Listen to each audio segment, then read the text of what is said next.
a special treat today. We've got Michael McCleve. He's at James Madison University. He does the hardest thing in the world. He teaches leadership to students. No, he does the harder thing, which is he teaches students to teach leadership to other students. And then they threw up the rule book and they said, oh, by the way, you can't do any of this stuff in person. We're going to shift online. And it's a tremendous story. I really enjoyed hearing about it from Michael, and I think you guys are going to have a good time.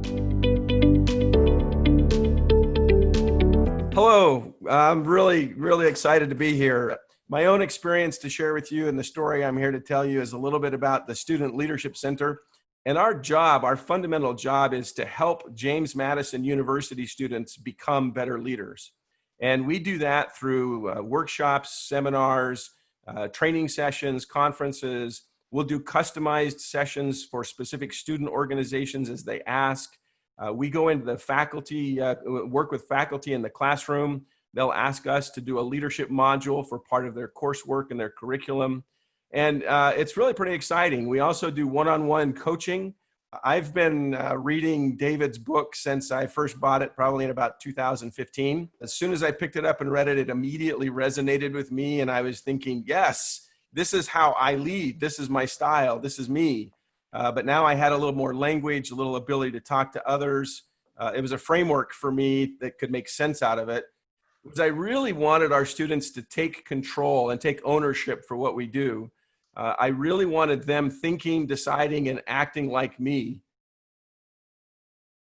I love the opportunity to explore the model further. And in this moment, rather than abandon it and say, okay, we got to deal with the crisis here. Let's, more authority, more hierarchy. I really paused and said, what are the tools we have at our disposal? And knowing that the students needed to hear two things in my mind. The one was, our purpose hasn't changed. So that coming back to and revisiting the clarity of why we're doing what we're doing, what's still possible is out there. So I really leaned heavily on that vision and purpose and perspective and sharing with them, we still have a job to do. And I tried to find different ways to tell that story to them. And then the second most important thing I felt I could do is to say to them, I have absolute confidence in the competence you have developed to do this work. So I leaned really heavily on the competence piece. In the very first meeting that we had with our student employees, when they came back with about 7 weeks left in the semester, the first thing I said to them was, I personally believe that our staff, that you are perfectly positioned better than any other staff on campus to be able to do what we're being asked to do. Because all of you have been with us now long enough to understand how we work. You have understanding of your jobs. I have full confidence in your ability to do your jobs. And if you think there's a great idea, I want you to run with it. I want you to do what we do best. Bring the ideas to the table, talk to us, and make it work. One student was going to do a face-to-face workshop series on the 7 habits of highly effective college students. He was really excited about it. He was preparing the content. He'd really dived into the books and done the research, and he put some materials together. And the first thing he said to me when we got back online together in a one-on-one meeting was, well, I don't see any way to do this. We're just going to abandon it and just forget it. It's only 7 weeks to the end of the semester, never mind. And I challenged him just a little bit, and I pushed him. I said, well, why don't you give some more thought to that, and let's revisit whether or not you can do something else.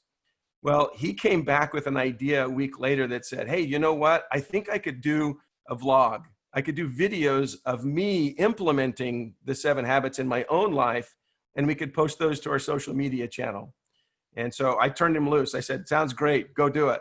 Once they understood that I was not going to change just because of the environment, how we were going to do things, that I was saying to them, no, you still have the ability to make this happen. The best ideas are going to come from you.